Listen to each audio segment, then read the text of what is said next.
Dear children, welcome to the next session of our chapter 1 Resources. In the last session, you all have studied regarding the meaning of resource. Anything which we use to satisfy our needs is termed as a resource. Now, whatever we are using to satisfy our need is taken from where? Yes, it is been studied by you last year, that is environment. Now environment means what? Our surrounding.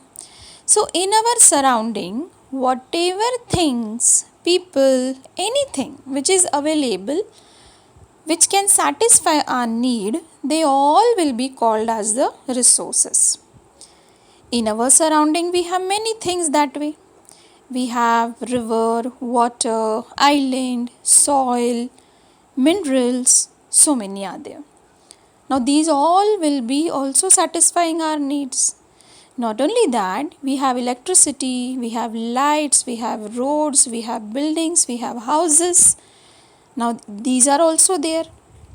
Moreover, we have few people around us, or we have so many people around us like doctors, lawyers, teachers, and so many are there.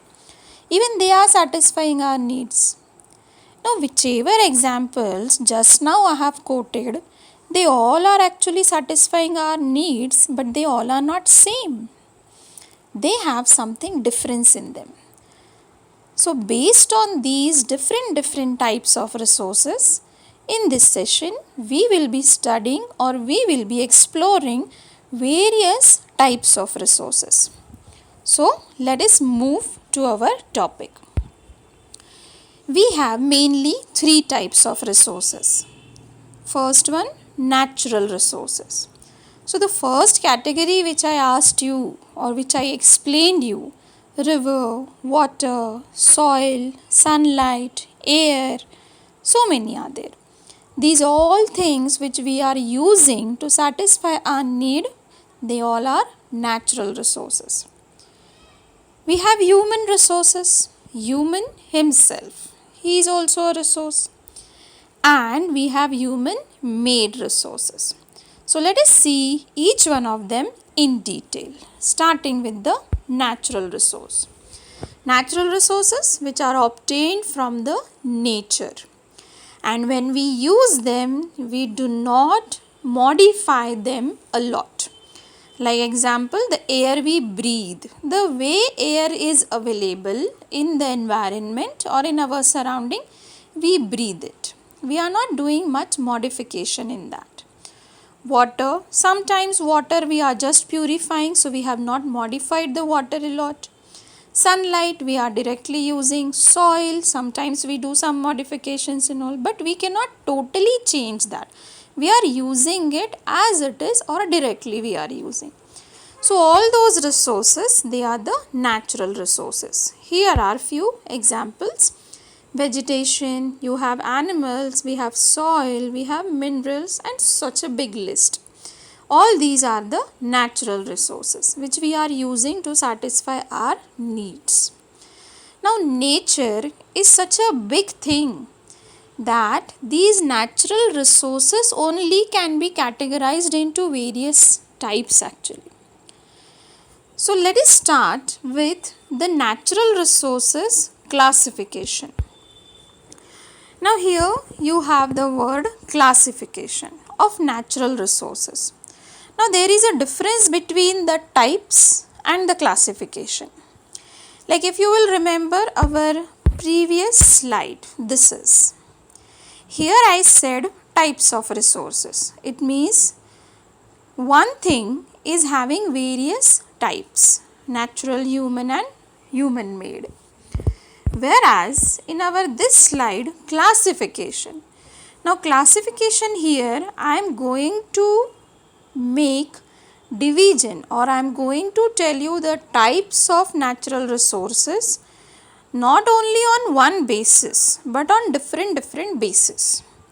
Like if you will see the same thing from various angles or various aspects, then how will it be classified or how will it be divided? Like for example, here they have given the natural resources, they are having or they are classified on the basis of origin. So of what origin they have, whether the origin is of from the living entities or non-living or the abiotic, biotic and abiotic.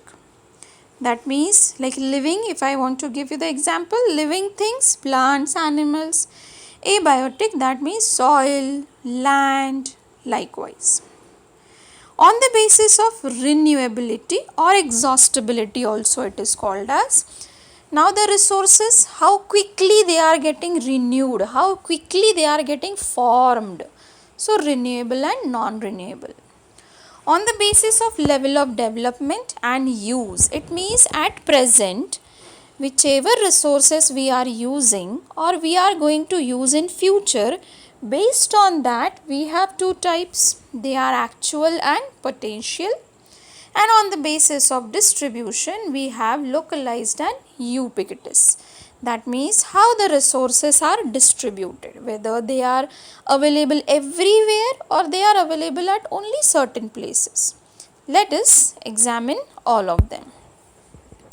We have the first one, on the basis of level of development and use. It means how much we are using it and how well developed that resource is. So first one is actual resource. Actual resource means what? The resources which are assessed for their quality and quantity and they are put into the actual use to satisfy human needs. Now actual use resources, in a simple language if I want to define, it means they are at present getting used, right? At present we are using them and we know that how much we will be generating and how much we will be taking. Like sunlight we are using at present. Sunlight we are using directly also and indirectly also. We are using it for the solar energy also and we are using it for our day-to-day purpose also. Coal, as the example is given over here, the soil, the black soil. So all these resources we are using at present and we are using it very well developed way actually. So these are the actual resources which are getting used in present. Now potential. The word itself is telling you that there is some potentiality or capacity still there, right? As we always say, take out your complete potential, use your potential. It means what? That we can do something more in that. Now potential resource, it means actually they are basically we are not using them at present. Moreover, we are not even having an idea that how much is there in that. Like for example, we have uranium, which is an important mineral for the nuclear energy generation. We know right now that it is there in the Ladakh region.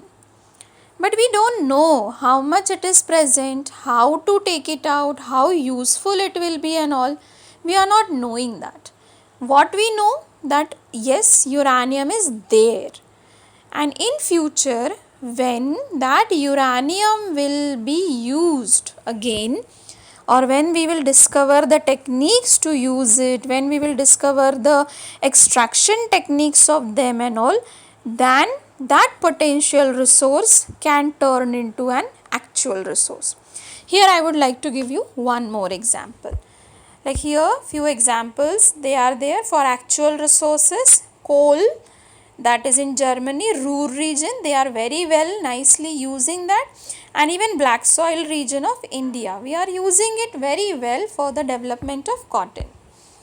Uranium in Ladakh, here is another example. This is potential resource. We don't know because how it is, where it is, how much it is. But when we will come to know that, uranium will also become an actual resource. As I said you, here I would like to give you one example. Like suppose first of all, wind. Wind, you all are aware that moving wind. Moving air, that was useful earlier. Yes, we were using it for maybe breathing or we were feeling it good. But who was knowing that it will be used for generating electricity also? So it means earlier wind was a potential resource for generating electricity. But as soon as we developed that, we came to know and we invented that wind energy technology, suddenly it has become the actual resource. So yes, there are possibilities where the potential resources can be converted into an actual resource. Moving to the next type. On the basis of origin. Now the natural resources, how have they origined? They might be having their origination in the living resources, or they might be having their resource in the non-living things. Like here, the living and non-living. Examples, forests are there, animals, or flora and fauna you can say. And in abiotic, soil, water, wind, sunlight, rocks, minerals, they both are found in nature, but one is from the living category and another one is from the non-living category. Here are few examples which you are having of the biotic and the abiotic resources. Now on the basis of exhaustibility. Exhaustibility, it means how quickly those resources are going to get over. Renewable, in that the first category, renewable. How to define it? They can get replenished, it means they can reform very quickly. Some renewable resources are unlimited and they are not affected by the human interventions, such as sunlight. Unlimited it is and it is constantly getting renewed. Wind, constantly getting renewed, it is amply available. But then water and all also, these are unlimited and renewable resources. They quickly get renewed. But if we are excessively using it, yes, it will become actually scarce or we will not be able to get it. Non-renewable. Now when we say non-renewable, they also get renewed, but their renewal time is very big. So much big that we may not, in our one lifetime, they will not come back again. So they take millions of years to replenish. They are exhaustible, they can get finished also, and they are limited. Like for example, fossil fuel. Fossil fuel, like the coal, petroleum, natural gas, minerals, iron, copper, gold. If you use them, they will get exhausted, and it's not like that they will again quickly form also, like vegetables. So non-renewable resources should be used carefully. Here are few examples. So renewable like plants, solar energy, wind energy you have. Non-renewable, they have given you the various fossil fuels. Coal is there, petroleum is there, and natural gas is there. On the basis of distribution, how the resources are distributed, whether localized or ubiquitous. When we say localized, it means only at a particular location. When you find the resource at a particular place, they are localized. Like coal, iron, petrol, you don't find it everywhere. But on the other hand, ubiquitous, it means you can find it everywhere. Like sunlight, we can find wind that is present. Likewise, you have ubiquitous and the localized. Now, all the natural resources, they are not equally found everywhere because the nature is different or the nature's aspect is different. Like here they give you unequal distribution of natural resources. The distribution of natural resources depends upon. Now, how are the resources distributed? It depends upon the altitude. Like let us take first altitude, height. You might have understood, you might have realized the difference. If you are staying in a plain land, your climate, your vegetation, your occupations, they will be different. Whereas if we are staying in a high elevated altitude, high altitudinal region, hill stations and all, there the life and the resources will be different. Yes. Then climate. Yes, climate is also different at different places. If we are staying in Rajasthan, the climate and the resources will be different. But if we are staying in Meghalaya, very heavy rainfall. If you are staying in Jammu and Kashmir, different climate will be there and accordingly resources will be different. terrain. Now terrain, when we say, that means the topography. Same here. That means if you are staying in a coastal region, resources are different. If you are staying in a plain land, resources are different. Plateaus, different resources. Mountains, resources will be different.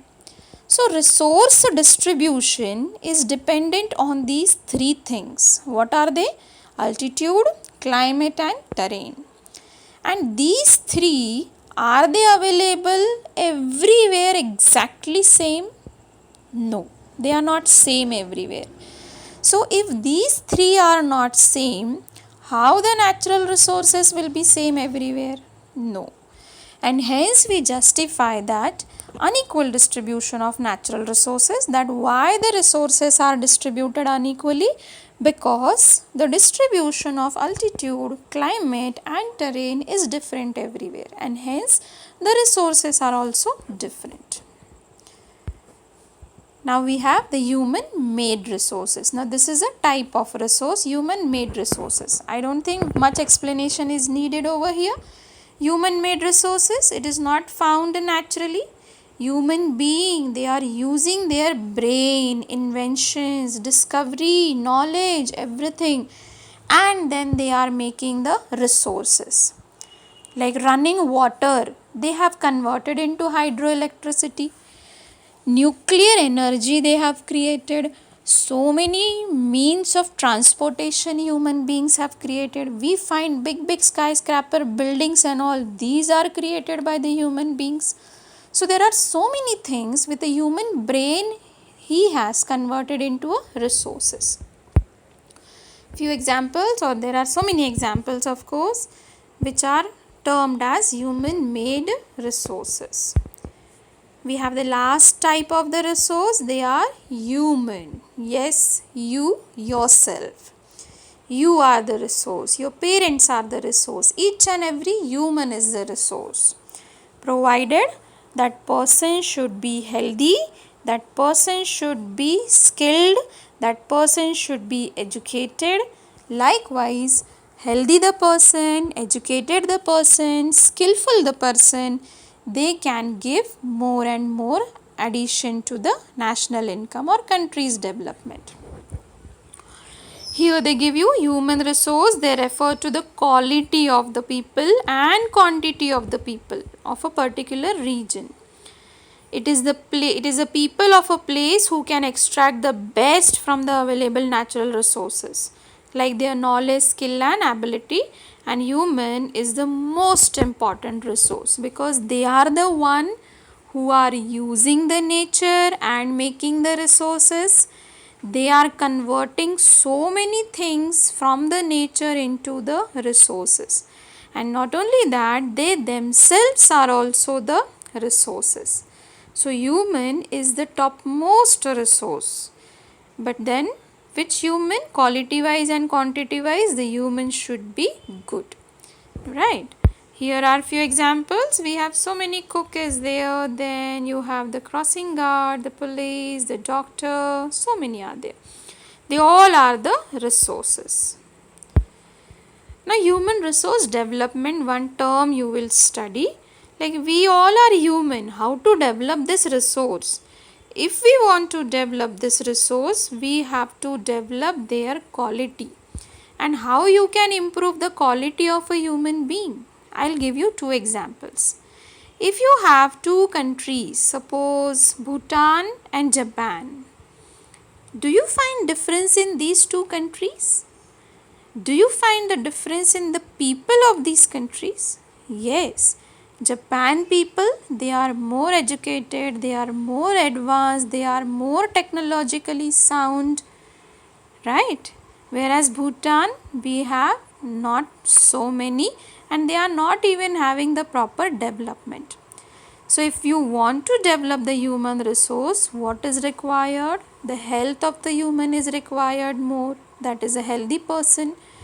The person should be educated, literate. The person should be good in some kind of skill and all. Then only the resource, the human being will be called as a resource. Like here they have given an example from the book, a scientist. who is actually looking for the problem and then they study and then they take out the solution. Likewise, human beings, they are the resources too. So here children, we end with the types of resources. You all will be reading the textbook thoroughly and understand the topic. Thank you.